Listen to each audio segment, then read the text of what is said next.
Sorry, I was trying to look fierce with my new look, but I'm afraid it doesn't work. Anyway, hello everyone, how are you? I'm Ari Thurger, and today I'm going to talk about Thursatru again, this modern religious and philosophical manifestation based on a particular approach to the Norse myths, which is often considered to be Nordic Satanism, because indeed it is Gnostic in its approach to Norse mythology. Chaos Gnosticism, to be more precise. In other words, anti-cosmic Satanism. So I thought it would be a fitting video for the month of October, so I'm going to talk about Thursatru and also occasionally adding a critical commentary. So take this video as a sort of study in modern religious manifestations. So I've done a video about Thursatru in the past, if you remember, which you can see right here if you have the time, of course. But there may have been a few misunderstandings from the part of some people, and in part the fault may be with me. Although I did not hide anything from you on that video, and I thought I had been straightforward in all the explanations on that video. You see, when Thursatru was created, of course, its approach to the Norse myths influenced a lot of New Age heathens, which incorporated part of its philosophical approach to Heathenry itself. And so what happened was the creation of specific branches from Thursatru itself. Whatever people might say about Thursatru and whatever its creator might think as well, the original Thursatru is not pagan in nature, in my opinion. So when I did the video about Thursatru, I gave you the pagan approach to Thursatru. In other words, I have given to you the pagan branch of Thursatru, picking the basis of its philosophical and religious approach and turn it into something actually pagan. And I thought that had been plain enough. From the moment a religion becomes Gnostic in its approach, it stops being pagan in its essence. That's something we need to take a careful look at. I'm not going to develop in this video the meaning of the term pagan or heathen, as it had several meanings throughout history, and not just or simply a term Christians picked up to designate non-Christians. I'll leave that for another video in the future. What we have to take in mind right now is that just because a religion has several gods in it, or a philosophy includes several deities as a means of expressing a structured school of thought, doesn't make it automatically pagan. Let's make it simple, shall we? As much as I hate dualism, because reality can't be reduced to that, reality and life itself isn't dualistic in any way, but in terms of religious ideas, it all comes down eventually to actually 2 points of view, which are world-denying views and world-accepting views. What makes a religion pagan in nature, it is its world-accepting views, which means the religious approach by the human being seeks to accept life and everything it comprises, including death. The expression of faith from the part of the human being with a world-accepting view accepts the space in which the human being lives in, and that is the world itself.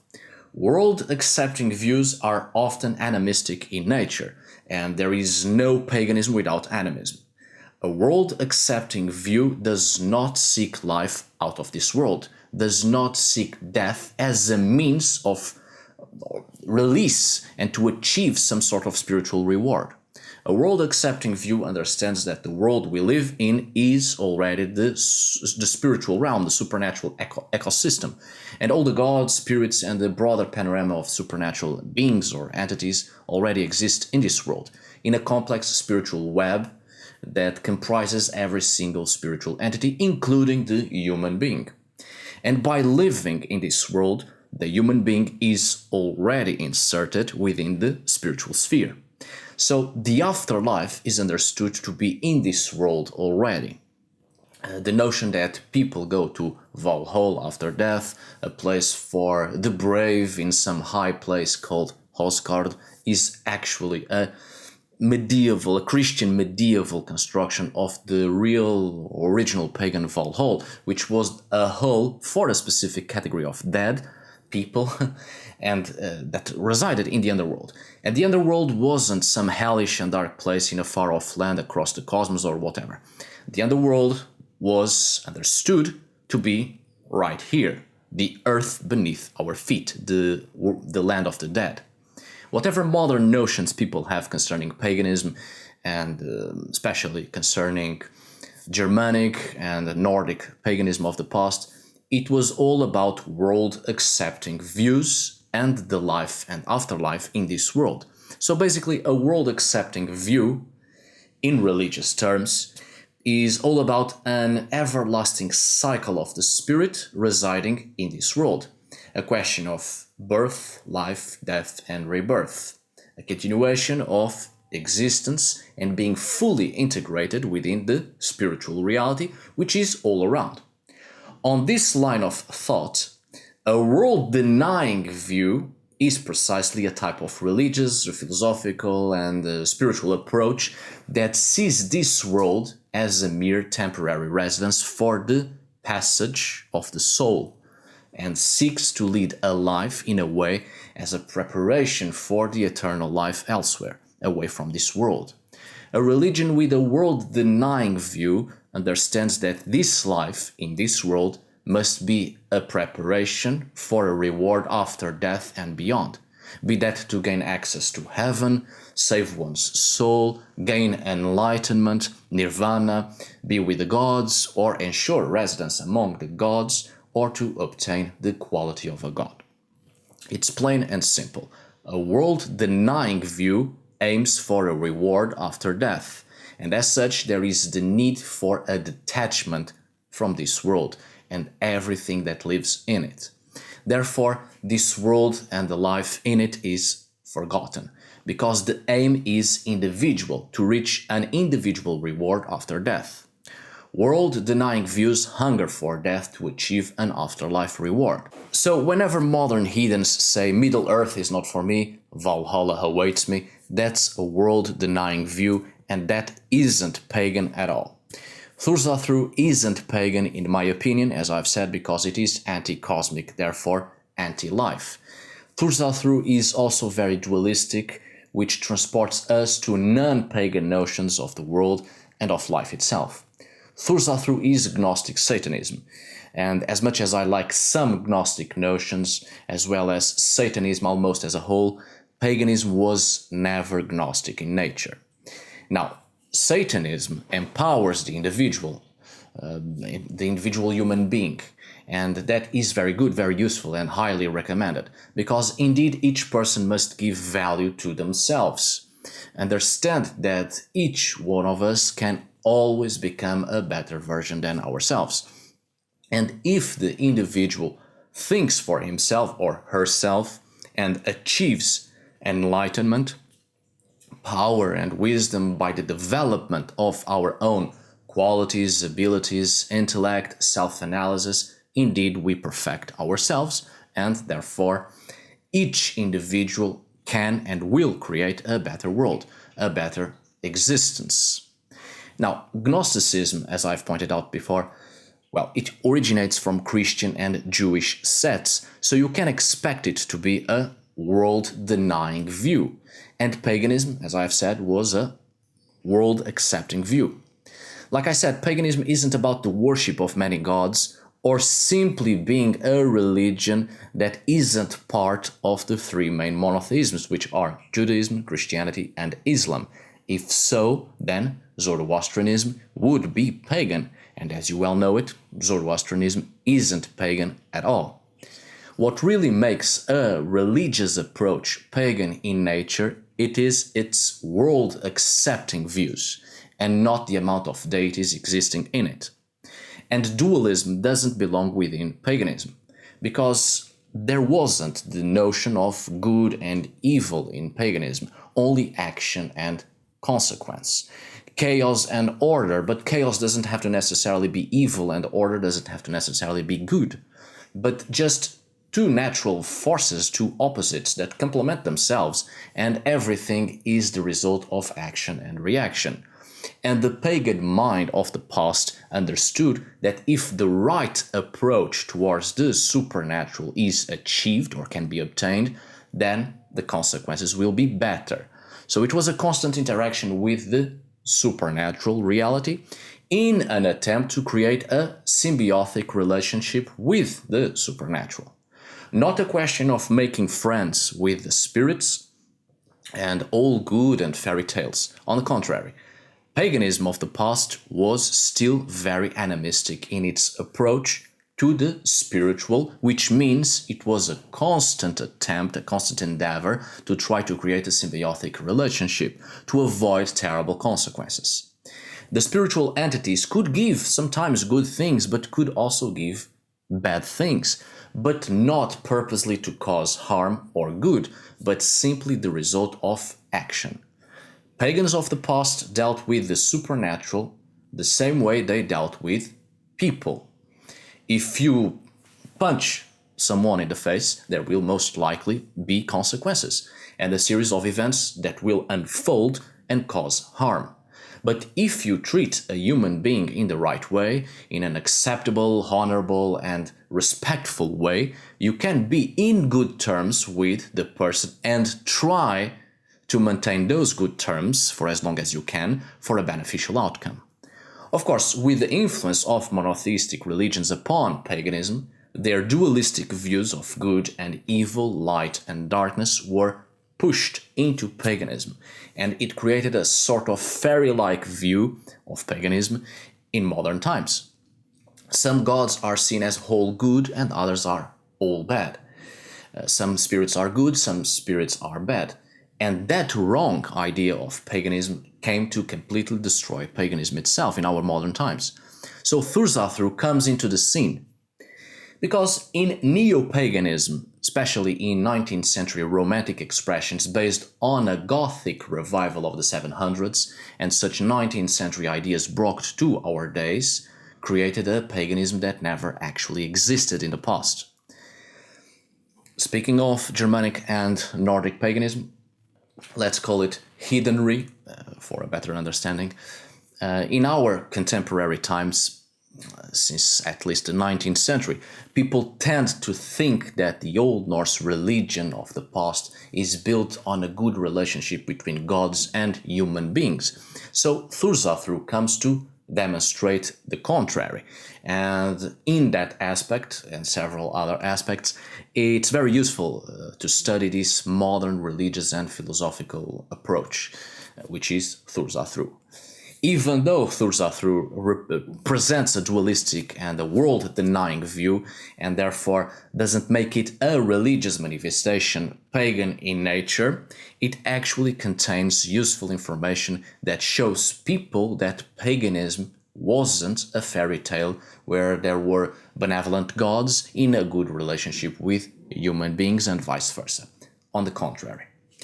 The great problem with, well, it's not a problem, but in Thursatru, its lack of animistic understandings, because the actual animism within paganism and within heathenry also demonstrates that it wasn't about good gods and evil gods or a good relationship between gods and humans, but always an effort to create a symbiotic relationship with the supernatural reality to avoid terrible consequences, which pushed people to be more in tune and try to create a balance with nature and its living spiritual entities as a means of survival.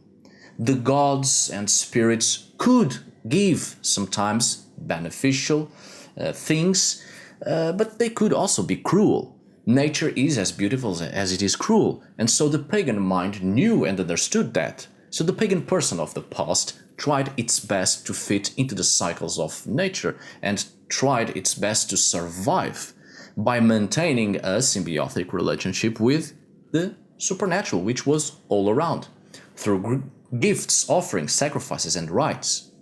Here's a fraction of my harvest. Please be peaceful now. Here's this sacrifice. Please let me hunt in your forest. Here, I grease these stones with fish oil. Accept this offering, spirit of the lake, and next time please help me again by bringing the fish into the surface so I can catch them. I wake up the bear so I can kill him while his spirits are all in him. Then I honor its spirit with a festivity in its honor, so the spirit of the bear won't be angry and seek to take revenge. We consume the meat and no one touches the bones, so they can be buried intact in the earth, and so the bear can be reborn.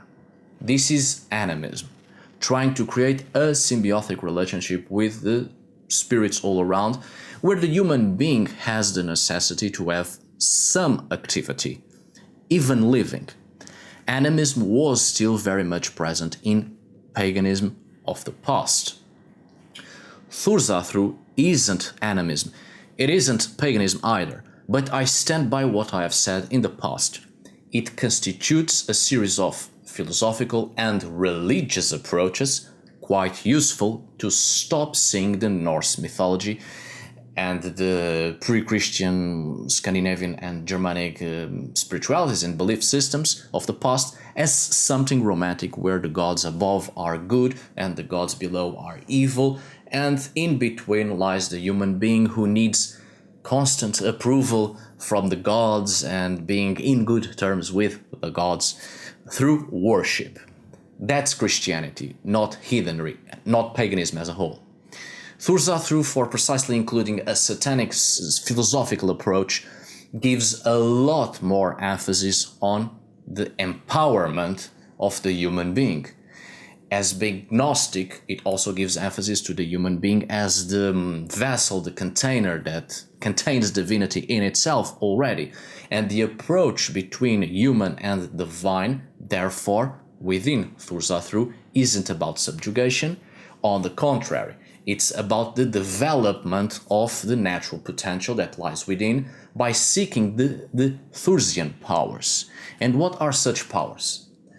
Well, we are talking about Thursatru, aren't we? Not the heathen approach to it, not this time, the original one. So, please, let's see. So I think we have already come to the conclusion that pre-Christian Scandinavian paganism of the past wasn't at all about a good relationship between gods and mankind, and that they were all working together in tranquility and to maintain the peace, and that there are no actual all-benevolent deities or all-maleficent deities, but simply deities whose behavior isn't specifically good or evil, but the actions of the gods are according to the necessity of the moment. And that may bring beneficial things for some and unfortunate things for others. This is quite clear within the animism existing in paganism as a whole, but also the animism existing within pre-Christian Scandinavian and Germanic paganism of the past. Thursatru also demonstrates this in a different manner, with a different approach, with an anti-cosmic and satanic philosophical approach, that is chaos Gnosticism. Thursatru is a religious / philosophical / spiritual path with a body of specific knowledge based on Northern European pagan traditions, but turning them into a distinct belief system. This belief system has a different approach to the pre-Christian Norse religious system of beliefs and mythology as well, and it gives a lot more emphasis to the sorcerous aspects within that same system of beliefs. But unlike other branches of modern religious manifestations based on pre-Christian Scandinavian systems of belief, such as Thursatru, Vanatru, and Hrokathru, the gods, which are usually the main focus of such neo-paganisms, in Thursatru are not actually worshipped. Indeed, there is a worship of the Thursar, the primordial giants, as anti-cosmic entities and powers one is able to seek and harness such powers. The Thursar, the Thurs within Thursatru, are taken as the opposed forces to that of the powers of order, and therefore they constitute an anti-cosmic power. The Thursar in here represent the forces originating from beyond the cosmos, the antimatter before the creation of the cosmos, the primordial raw power before the creation of the physical or the material cosmos. Because Thursatru is Gnostic in its basis, it is anti-cosmic, it is antimatter. The material existence is viewed as flawed or evil. Therefore, the creator figures of Norse mythology, which are often assumed to be Odin and his brothers, which is actually a Christian interpretation, within Thursatru are seen as evil and not the actual benefactors. Odin has no place within Thursatru, nor the other gods for that matter. I find this pretty interesting actually, because the truth is Odin was never a creator god to begin with. He wasn't even the All-Father, nor was he a benevolent deity. That was a Christian understanding, a Judeo-Christian religious rearrangement of the pagan Nordic myths, which turned Odin into the equivalent of the Christian god. And following that line of thought, Thursatru, being Gnostic, understands Odin as the creator of the material existence, and therefore he plays the evil role, because from that moment on, the material world is flawed. Therefore, every material manifestation is flawed. It's evil. Now, returning to Thursatru, it is a practical religious sorceress worship of the Thursar, which play the primary religious role in this belief system.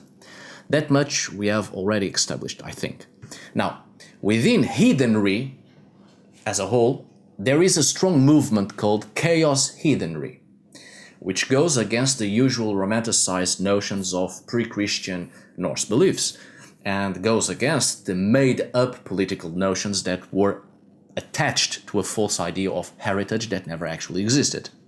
Chaos Heathenry, in its essence, understands that the pre-Christian Norse and Germanic traditions of the past should move on and expand, not stagnate and be bound to notions of the past, but instead to be fully integrated in the needs of our modern times. Thursatru follows that same line of thought, the need to evolve, to move forward and expand knowledge and open up new horizons, which is pretty good. So, of course, Thursatru obviously never existed in the pre-Christian Scandinavian past, and it is a modern approach to the Norse myths and belief systems of the past. It is reshaping the ideas to fit into a particular ideology with a great connection to anti-cosmic Gnostic Satanism. So it's a whole other modern approach to the Norse myths. The giants, the Thursar to be more specific, the Thurs, in Old Norse, Thurs, are the whole of this religion and tradition and praxis. So in a certain way, you could compare it with Thursatrú, as it is also a modern religious manifestation that includes the worship of the giants, unlike other modern heathen religious manifestations.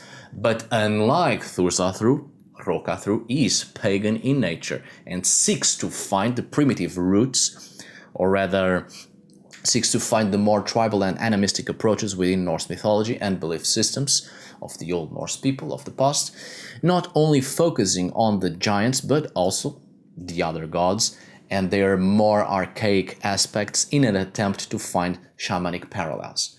But Thursatru simply focuses on the giants, on the Thursar, and every other entity perceived to be a Thursar.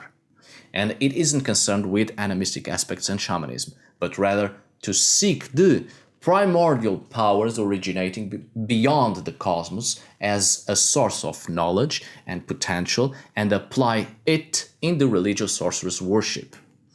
And I also find that very interesting because Thursatru does not attempt to create a clear boundary between religion and magic, which actually goes against Gnosticism. So obviously Thursatru isn't fully Gnosticism and only picks certain aspects of Gnosticism. It is chaos Gnosticism. It is important to take notice that in religious terms, and also archaeologically speaking, in pre-Christian Scandinavia, it's actually very hard to distinguish religion from magic. And 98% of the archaeological findings, we cannot separate magic from religion in pre-Christian Scandinavia and paganism as a whole. This is was very common among pagan cultures of the past. There wasn't a division between the physical and the mystical for our pagan ancestors. This artificial divide was a product of Judeo-Christian Gnosticism, which saw the physical world as unclean and therefore a detachment from it and all the powers in it, a detachment from the physical and the mystical, from the religious and the magical, a detachment from religious worship and magical practice. Even though Thursatru is Gnostic in its basis, Thursatru understands the pagan mind of the past, so no real separation, no real division between religion and sorcery within Thursatru, unlike what happens in Thursatru, where worship is far more important and magical practice is almost inexistent.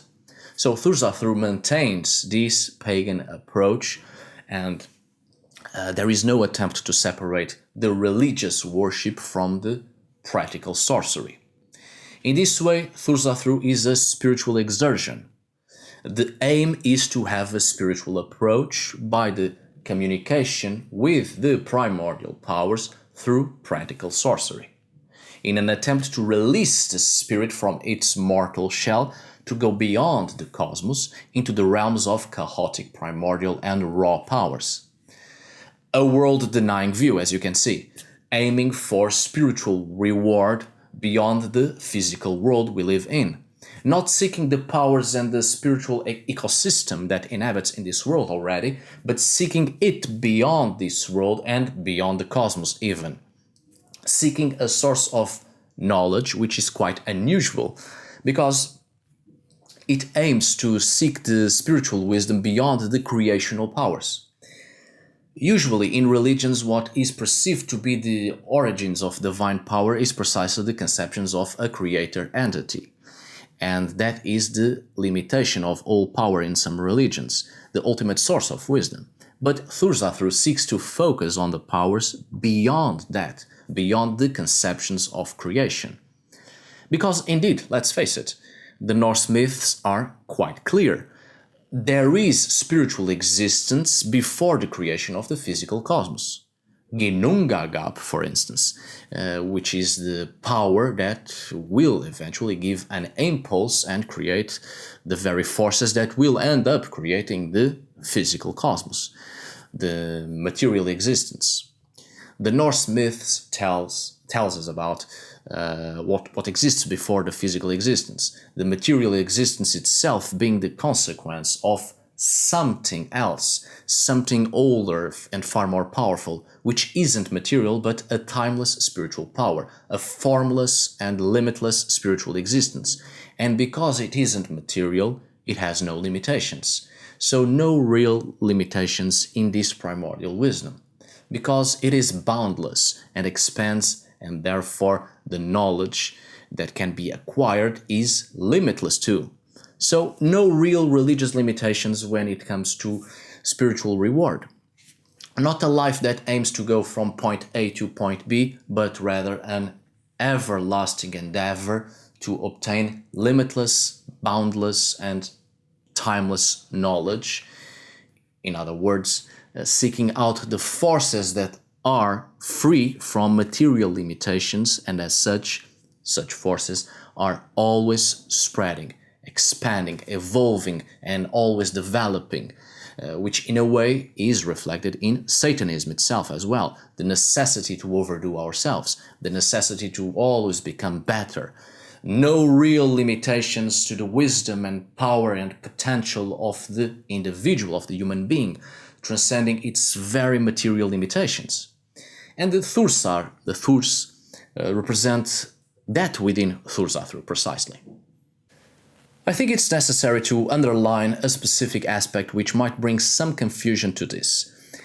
As said before, within Thursatru, the Aesir, Vanir, but also the Hólfar, Disir, Verdir, Lenveithir, Dwergar, and pay special attention, also the giants known as Jotnar, are understood to be all part of the cosmic pantheon and are all considered to be enemies of those whose religion is Thursatru. Like I said, it's an anti-cosmic modern religious approach to the Norse myths. So therefore, all the cosmic entities, all the entities existing after the material creation are not welcomed within Thursatru. Thursatru focuses on the Thursar alone, the primordial giants and primordial entities out of Ginnungagap, before the creation of the material cosmos. Not worshipping the Jotnar, the next generation of the giants of the cosmos, is actually fitting. You see, like I said, Thursatru does not have animistic approaches to the Norse myths. In fact, it completely denies the existence of animism within Norse paganism. So it is important to remember that pre-Christian Scandinavian belief systems were still very animistic in nature, therefore world-accepting views, and the gods were not actually worshipped intensely as some people believe. In fact, the gods were secondary in pre-Christian Scandinavian belief systems, as it was in many pagan cultures of the past. And because Old Norse pre-Christian spirituality was still very animistic in nature, the great focus was precisely on a broader panorama of supernatural entities, supernatural spirits, such as the Jotnar, Dwergar, Olfar, Veithir, and so on and so forth, the supernatural entities of the natural world. Again, trying to create a symbiotic relationship with such spiritual entities. Not through worship or veneration, but through practical contact in offerings, sacrifices, gifts, rituals, and so on. So because there were animistic beliefs, these were animistic beliefs in the past, they were world-accepting views tied to the land and its spiritual entities. So since Thursatru is anti-cosmic and a world-denying view, it's obviously fitting not worshipping spiritual entities of this world. Otherwise, Thursatru would be a contradiction to its own beliefs. Instead, Thursatru aims to gain spiritual contact with the forces out of this world and out of the cosmos itself to reach the primordial anti-cosmic and anti-material spiritual powers, the Thursar.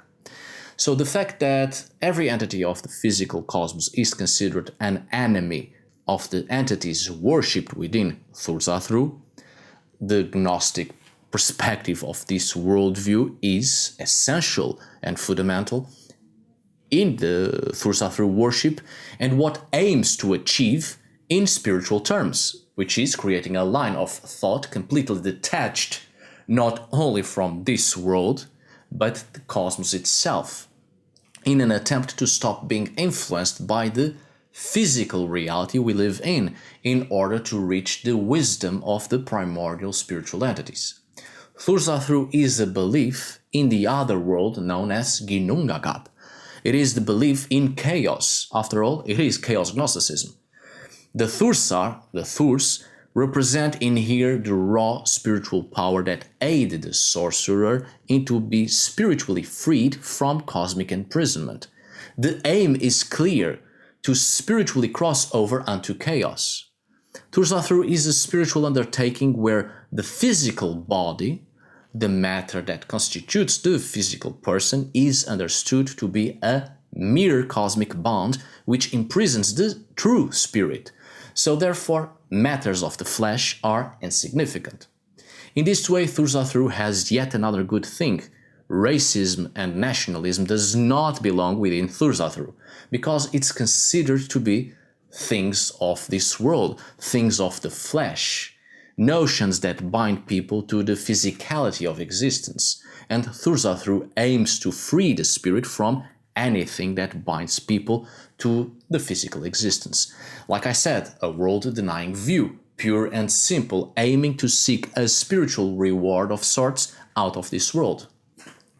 Of course, this doesn't mean that world-accepting views have to be racist and nationalist.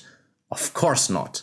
World-accepting views accept the world and everything that lives in it.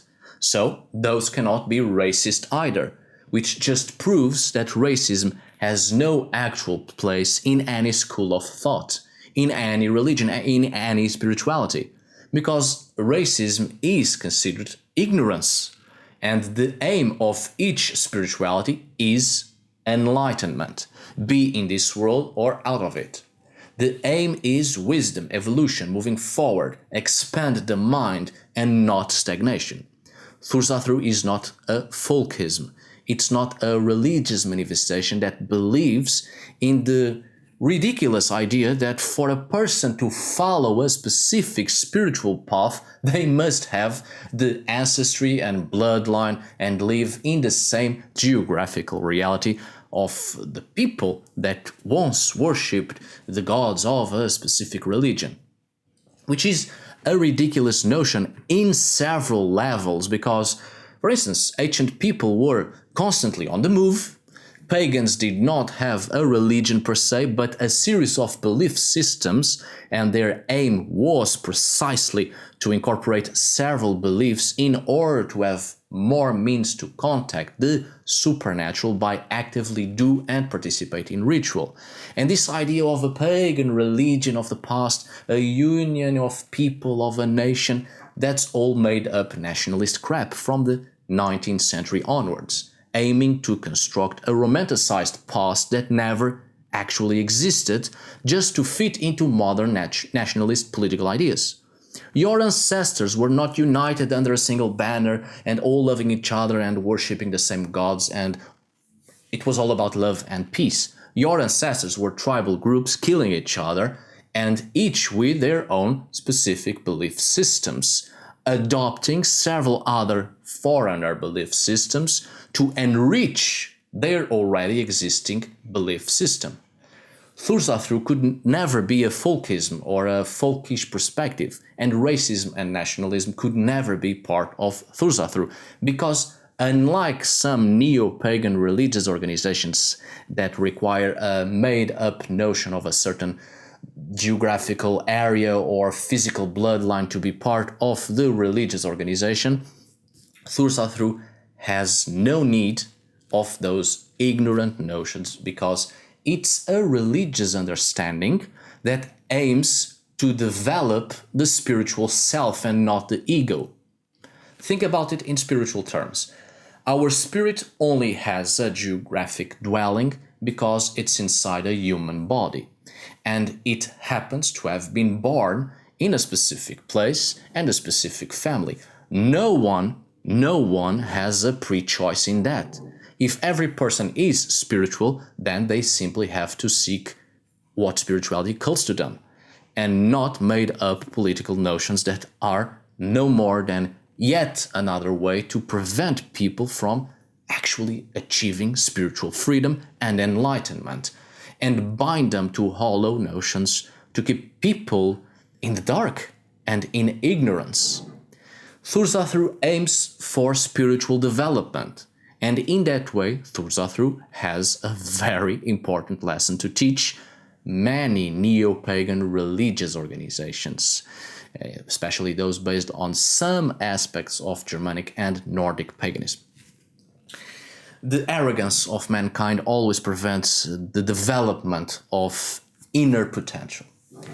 Now, Thursatru is a modern tradition, a belief system and a world-denying view which evolved upon the process of fusing together Norse inventions and modern innovations. Thursatru doesn't particularly care about the pagan essence of pre-Christian Scandinavian beliefs. It's not paganism, it's anti-cosmic Satanism. When I did the video on Thursatru, I gave you the pagan version of Thursatru, the heathen version. But the original Thursatru is not pagan, it's chaos Gnosticism, anti-cosmic Satanism. I particularly enjoyed some of the views within Thursatru, and I thought I was clear when I created that video on Thursatru. My video was the transformation of Thursatru into something pagan, into something heathen.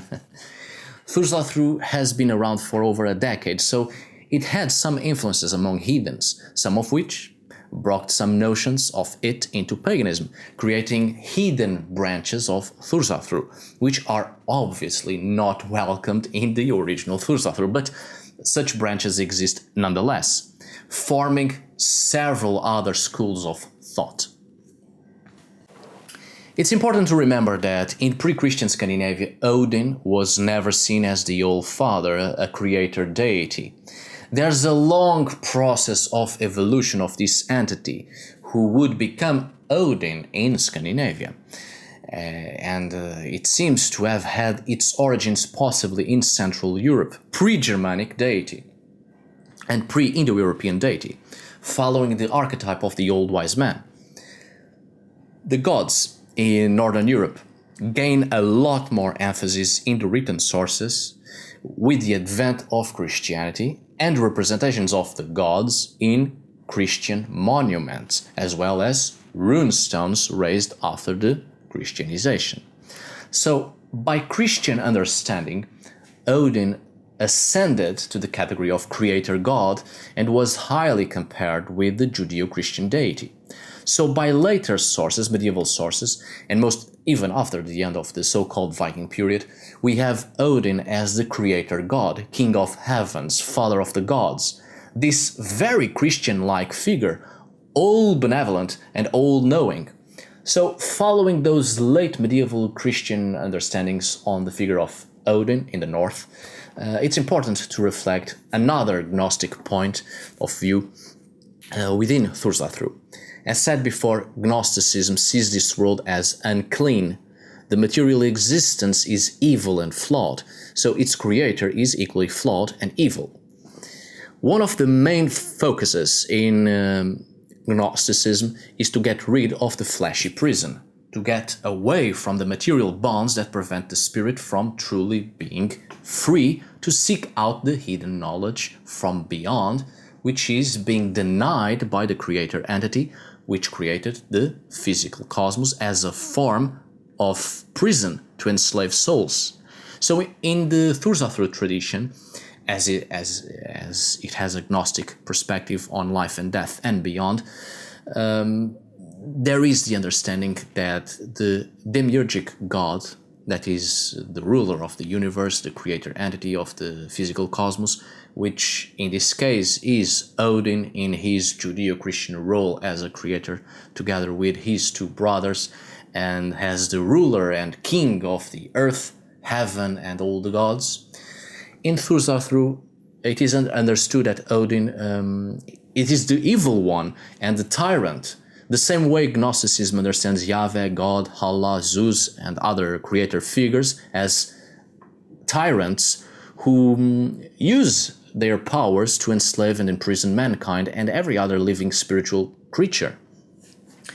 In the Gnostic understanding, the cosmos and its rulers are oppressors and enslavers, and Earth is placed in the deepest abyss of the cosmos to hold our spirits imprisoned and unknowing. The belief is that the natural state of all things is spiritual, and the creator God, by creating a physical existence, a material existence, its aim is precisely to imprison the spirits under its own rule. Which is curious because then we have specific figures that go against this cosmic rule and end up being punished. For instance, Lucifer and Prometheus as two examples.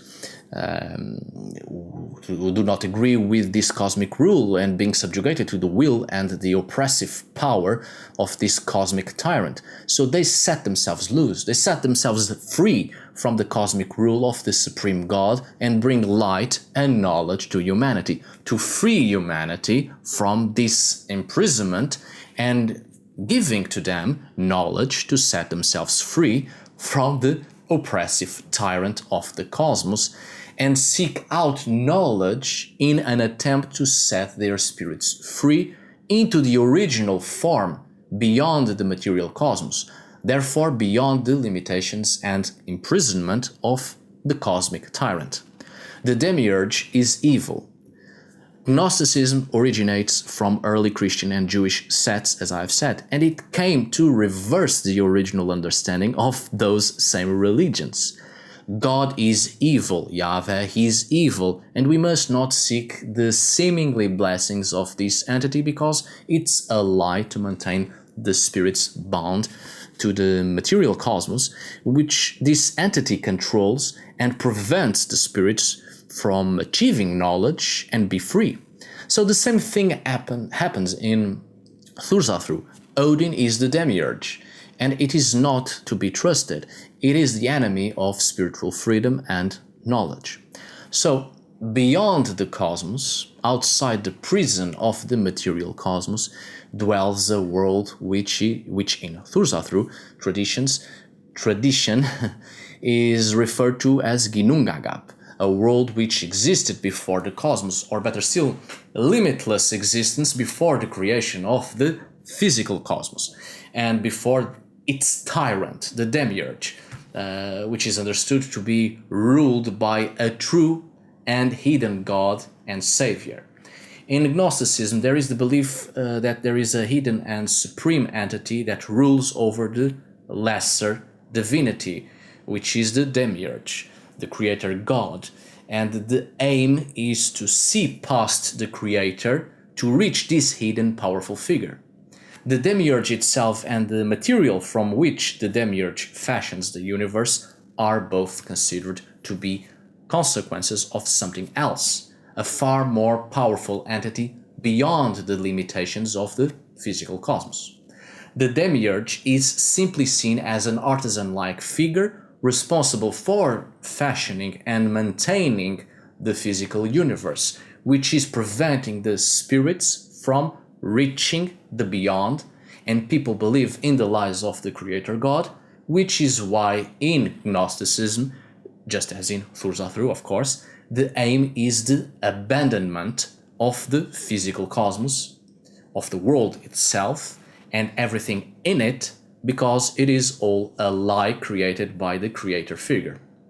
So Thursatru aims to contact with the beyond, that which lies beyond the physical cosmos, which is understood to be the Old Norse concept of Ginnungagap, which in Thursatru it is believed to be the gateway into the world of chaos, and within it dwells Niflheimr and Muspel, the original primordial forces, which means that the original existence of everything was once spiritual, and living within this beyond, living within the timeless and boundless and timeless chaos and limitless chaos, the freedom of the spirit to evolve and expand.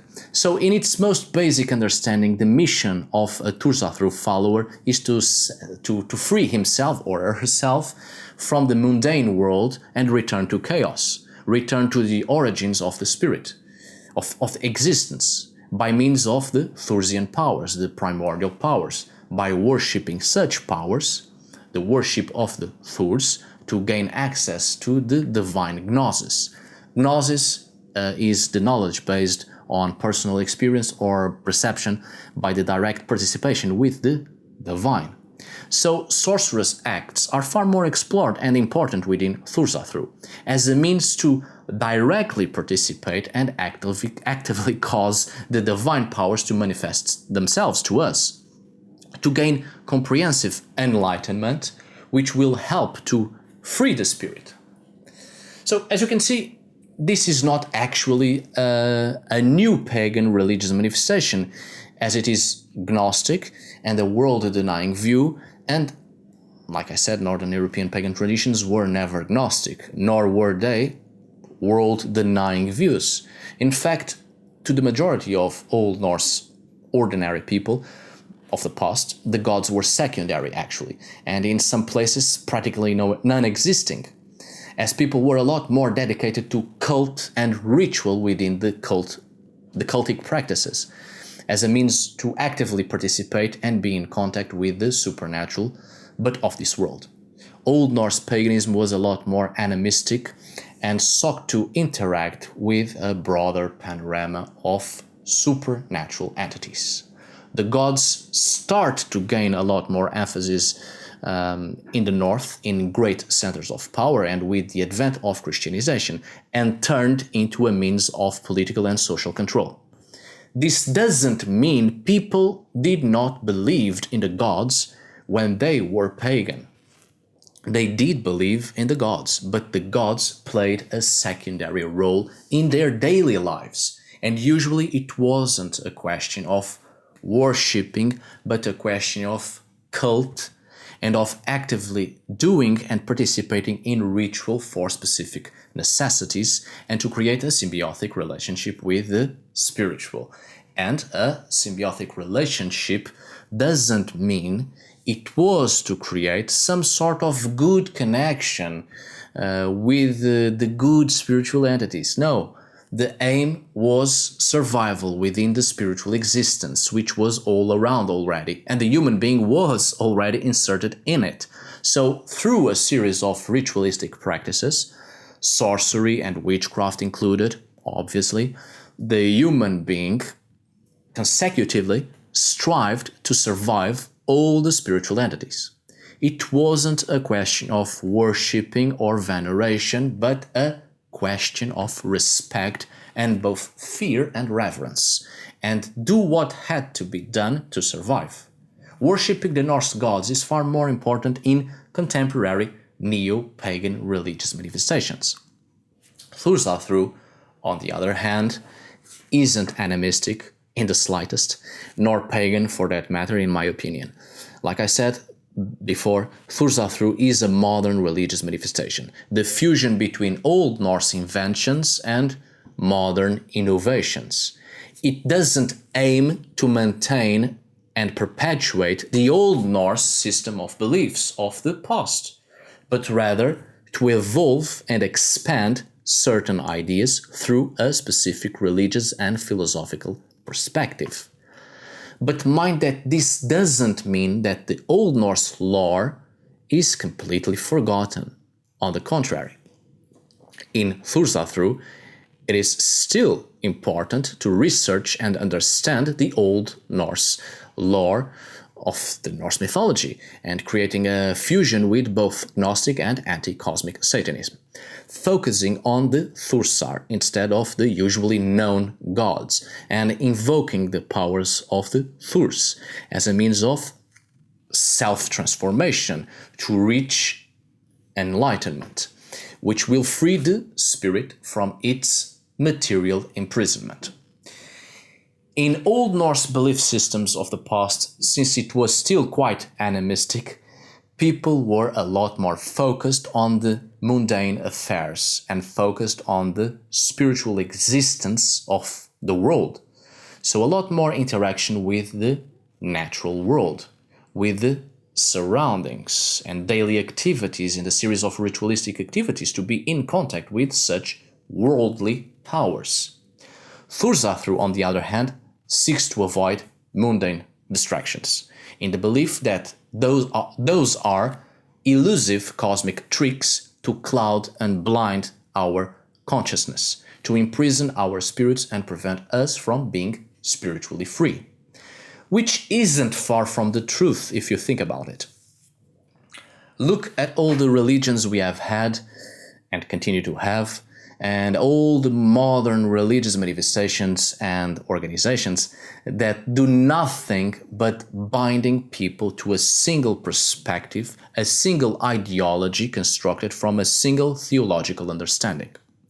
Each group fighting because their religion and their understanding of the divine is the true one and all the others are a joke.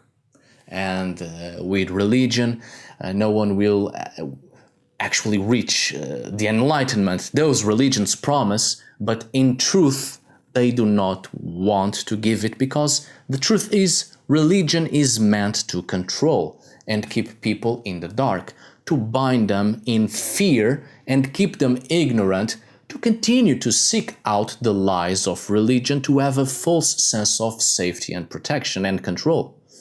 It's not the creator divinities that will save you and embrace you in their loving arms. It's you that must seek out knowledge and free yourself from religions that are no more than blindfolds given to people and giving them a false sense of trust and protection and safety as they walk towards the abyss. In my honest opinion, in spiritual terms, people should be far more integrated in ritual and do and participate in ritual as a means of gaining knowledge and directly and actively be in contact with the supernatural. Doing whatever it works, keep doing it and failing until you succeed in something, and then keep developing that activity to reach enlightenment by your own means. Replace fear with curiosity. Be courageous to venture beyond, to challenge unknown practices and magical experiences in order to strengthen the individual consciousness. And read. Please read a lot to have different perspectives, to try to see the bigger picture. The more religions we study, the less likely we will be bound to a specific religion and be more inclined to create our own spiritual paths. As I usually say, I do not follow any path but my own. Alright, my dear friends, I hope you have enjoyed this video. It was a sort of study on a specific modern religious manifestation. I hope it was useful. Again, thank you so much for watching. See you on the next video. And as always, tack för idag.